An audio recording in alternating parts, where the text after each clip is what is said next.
Welcome to the Tank Podcast. In this week's episode, Jan-Peter Westad reads from his piece Above the Clouds of Endagin, in which he visited the Swiss Alps to retrace the steps of Nietzsche.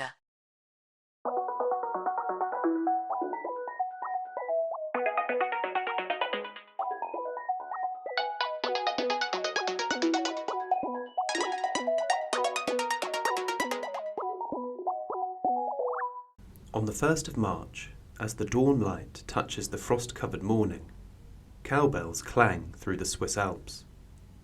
The bells are rung by children, wearing red hats and scarves held together by empty matchboxes, walking through the towns and villages that dot the mountain valleys some 2,000 metres above sea level. This festivity, named Chalandamas, takes place each year to scare away the evil winter spirits and welcome in the spring. Some of the children collect money too. According to superstition, the greater the donation, the faster winter will leave and the longer the summer will last. Outside the Kulm hotel in St. Moritz, a chef in a tall toque blanche bends down to drop a 5-franc piece into a blue bucket. The train to the Upper Engadin Valley from Zurich takes me along the vast lake. It is August now, and 30 degrees. People of all ages lie on small areas of grass at intersections along the lake. It is a deep turquoise, so striking it looks artificial. This is the first of many brilliant shades of water I will see. The almost empty carriage speeds past a scene full of incident. People sunbathe, kick footballs, swim, sail. One man fishes. Old, dark wooden boathouses provide much-needed shade. At Chur we change trains. It starts to rain, heavily. The air is thick, almost yellow. We are surrounded by green Swiss pines. The train combines a constant, gentle rumble with soft wails as we start to climb upwards. A fat man in dungarees with a can of beer sits next to me. Scientology? He asks, looking at my book. I tell him no. It's Vladimir Nabokov's Transparent Things, which tells the bleak story of a haughty American book editor named Hugh Person through depictions of the protagonist's 4 visits to a small village in the Swiss Alps throughout his life. The novella opens. A thin veneer of immediate reality is spread over natural and artificial matter, and whoever wishes to remain in the now, with the now, on the now, should please not break its tension film. Lose focus and break this film, the narrator explains, and the moment will be lost to our involuntary thoughts, or, as Nabokov writes, the inexperienced miracle worker will find himself no longer walking on water, but descending upright among staring fish. I hold this advice in mind as I look out of the train window, cheek pressed against the cool glass. Occasional streaks of lightning cut through the sky as we cross the same valley 4 times, spiralling our way towards the clouds. From a ravine below, 3 people in fluorescent yellow, green and purple rain jackets stand taking pictures of the train as it curves overhead. A lone black horse noses the undergrowth. Towards my destination, the fat man is replaced by a young woman who prefers to study a pocket mirror rather than the dramatic scenery. We arrive at the final stop. I was too hot in Zurich, but standing by St. Moritz Lake, it is fresh, chilly. The people of St. Moritz are proud of their many firsts. The town is home to the first bobsleigh run, created in the 1880s, and hosted the first Winter Olympics in 1928. This preoccupation is partly driven by the Kulm, the town's first hotel, where I'm staying for the weekend. Founded in 1855 by Johannes Badrut, the Kulm drove early tourism in the region and introduced several major technological developments to Switzerland. The country's first telephone, for example, was installed at the Kulm after Badrut met Alexander Graham Bell at the 1889 Paris Exposition. The Kulm is arguably also the birthplace of the ski holiday. This began with a bet made by Badrut with his English summer tourists in 1864, who he asked to return in winter and promised to reimburse if they were disappointed. Badrut won his wager. The guests came for Christmas and stayed until Easter. As one visitor wrote to Badrut, the St. Moritz winter suited him far better than the winter months spent in Menton in the French Riviera. Amidst detailed recordings of the temperature and humidity, the visitor recounts. On average, we spent 4 hours each day outdoors, hiking, skating on the lakes, sledding, or sitting on the patio reading. The latter lasted 2 to 3 hours, and twice in January we even had lunch on the terrace. Other days we took the picnic with us in our sledges. St. Moritz has been defined in many ways by its English clientele. In January 1885, 5 guests at the Kulm, who formed the so-called Outdoor Amusements Committee, completed the first Cresta run, a natural ice run, winding 3/4 of a mile. St. Moritz has been defined in many ways by its early English clientele. In January 1885, 5 guests at the Kulm, who formed the so-called Outdoor Amusements Committee, completed the first Cresta run, a natural ice run winding 3/4 of a mile down to the village. A forerunner to Olympic skeleton racing, competitors would ride a small sled face down and head first. While the sport may have become more professional, the culture of the Cresta still feels intimately linked to a certain blue-blooded Britishness. Since 1887, the Cresta has been run by the private St. Moritz Tobogganing Club, which has as its clubhouse the Kulm Sunny Bar. The bar's warm interior is intensified by hundreds of photographs of past racers and club members on the walls. Raucous figures, smoking cigars and sporting the club's cricket-style jumper, loom out of the frames. The effect is reminiscent of a snug in a Mayfair members' club or a boarding school common room, hidden away places where men and boys come up with games. A large trophy, the Morgan Cup, named after Harry Hayes Morgan, a former US diplomat and one of the most venerable Cresta riders, stands on a ledge.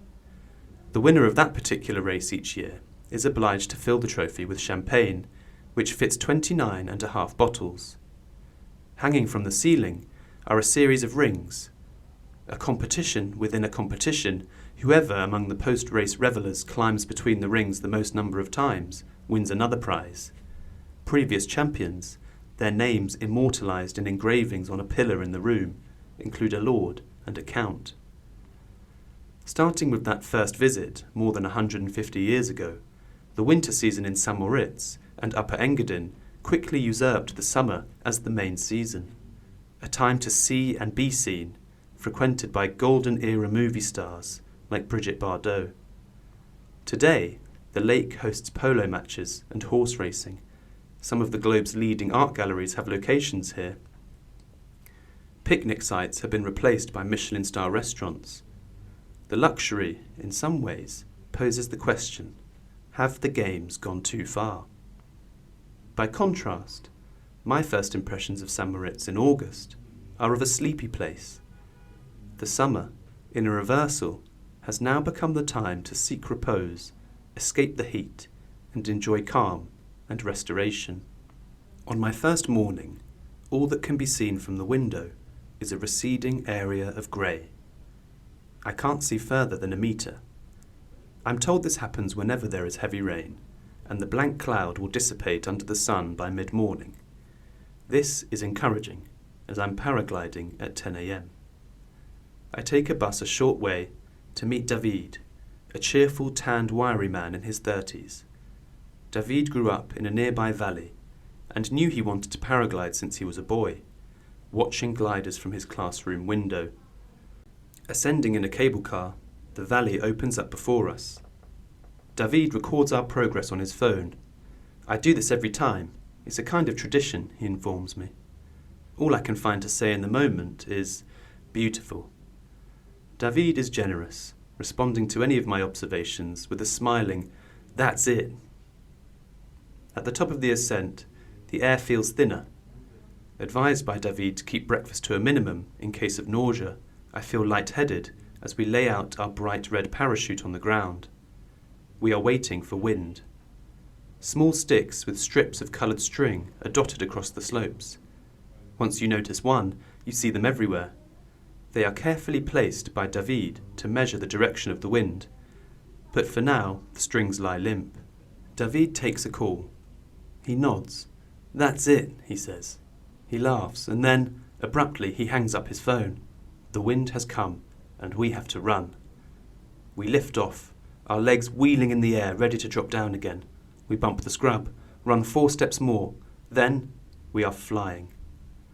The upper Engadin Valley stretches out below to the southwest via a string of brilliant turquoise lakes flanked by high mountains. On 1 or 2 days a year, when the upward currents of warm air are perfect, David can fly more than 10 hours and hundreds of kilometres as far as Italy and back. We glide gently along the mountain face, catching glints of waterfalls, discovering small meadows surrounded by trees. A marmot stands to watch us. I search for ibex, wild mountain goats with huge recurved horns, but no luck. Directly below us lies Lake Sils and the adjacent town of Sils Maria, where Friedrich Nietzsche spent many summers throughout the 1880s. The philosopher would spend hours walking through the forests and mountains before putting down his thoughts late into the night in a small rented single room. "Here my muses live," he wrote. In an aphorism from Human All Too Human, Nietzsche sketches out a scene nearly identical to the view unfolding below. "I looked down over waves of hills to a milk-green lake, through firs and pines austere with age, rocky crags of all shapes about me, the soil gay with flowers and grasses. On the left, overhanging cliffs and fields of snow above broad belts of woodland. To the right, 2 enormous ice-covered peaks high above me, shimmering in the veil of the sunny haze, all large, silent and bright. The beauty of the whole was awe-inspiring and conducive to a mute worship of the moment and its revelation." Many writers, philosophers and acolytes have retraced Nietzsche's steps in the Upper Engadin in search of similar moments of revelation, or sat by the banks of Lake Silvaplana, where Nietzsche first had his vision of eternal recurrence, the idea that all events, every pain alongside every joy, repeat themselves cyclically. Nietzsche was, for most of his life, in search of the highest, routinely bent on mastering the physical and philosophical landscape, writes the American philosopher John Carg in his memoir Hiking with Nietzsche. But there can be danger in following this path too closely. "If thou gaze long into the abyss will gaze into thee," Nietzsche warns in Beyond Good and Evil.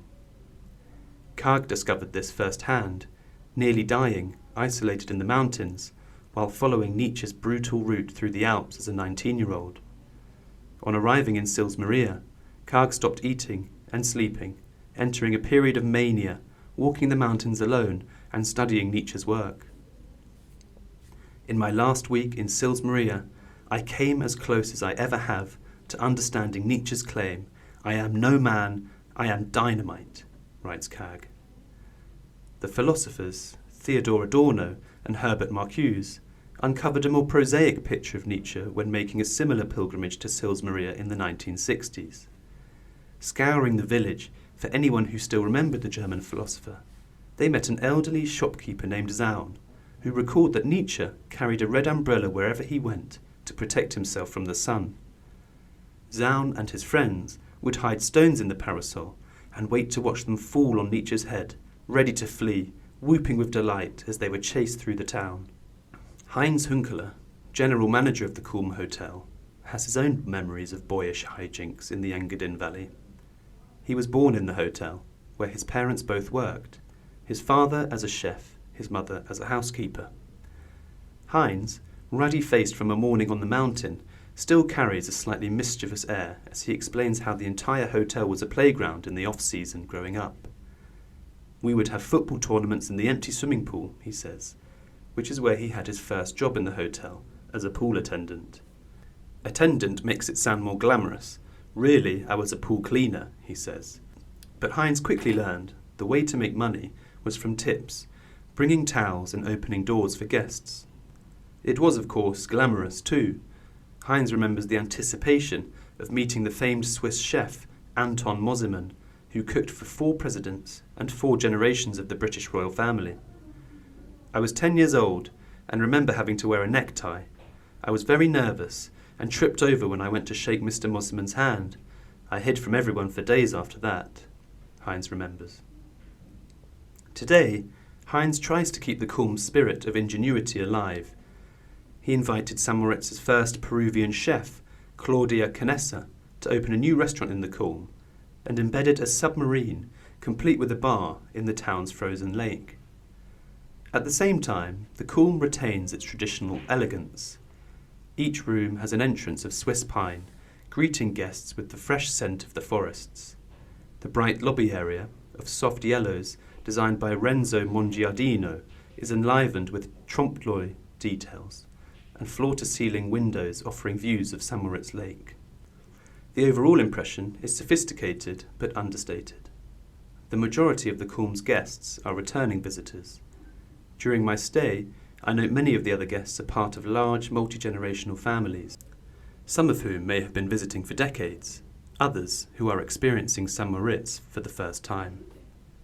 I pass a small boy interrupting a game of bridge in search of cake. 2 tables of elderly women beam after the unexpected visitor as he trots off down a long corridor, as Heinz would have done all those years ago. The following morning, I return to the mountains. I start at Corviglia, slightly higher than St. Moritz, where the terrain is gentle. Cows meander through green meadows, sipping from an empty bathtub turned trough. Mountain bikers wind their way upwards, slowly, diligently. A flurry of songbirds dip over the next ridge. Snow cannons, covered with khaki tarpaulin, stand like totems at regular intervals along the slope. Families take the funicular up to spend a lazy morning on the soft springy grass, kicking at tufts of thistle and picking dandelions. I am filled with a deep sense of well-being as I watch a hillside stone tumble down the slope and think of the other people or small animals who have watched the same stones over incalculable seasons. Across the valley, I climb higher to Korvach viewing point. Groups stand photographing a wrinkled glacier reminiscent of a marble shroud or an enormous wrapped object by the Bulgarian artist Christo. The air is crisp, cool, the sun is hot. I feel the altitude, heavy in the head. Hiking gear adds splashes of colour as we take in the views. I walk to Ford Surly, a secluded mountain lodge. An elderly sheepdog is shooed from the kitchen. Hikers enjoy a simple lunch of sausage and potato salad, or bread and cheese and gherkins, with brown bottles of beer. Lounging by small pools, people talk and mingle. An Italian couple with 4 poodles, Oscar, Plumpish, Oliver and Olivia, tell me they have come in their caravan from the outskirts of Milan. For many, the Swiss Alps invite the thrill of competition, the desire to climb the highest or finish first. But on this gentle summer Sunday, quiet appreciation of the moment feels more appropriate. In the end, for all the glamour of St. Moritz, the mountains are a levelling place where anyone can share in nature at its most sublime. 2 retired couples from Munich ask me to take their photograph. A peal of bells calls across the mountainside, and we turn to watch a herd of cows trip down the steep run of a nearby peak. To hear more podcasts from Tank, you can subscribe on all major podcast platforms or follow us on SoundCloud. The theme music for this podcast is by Himera.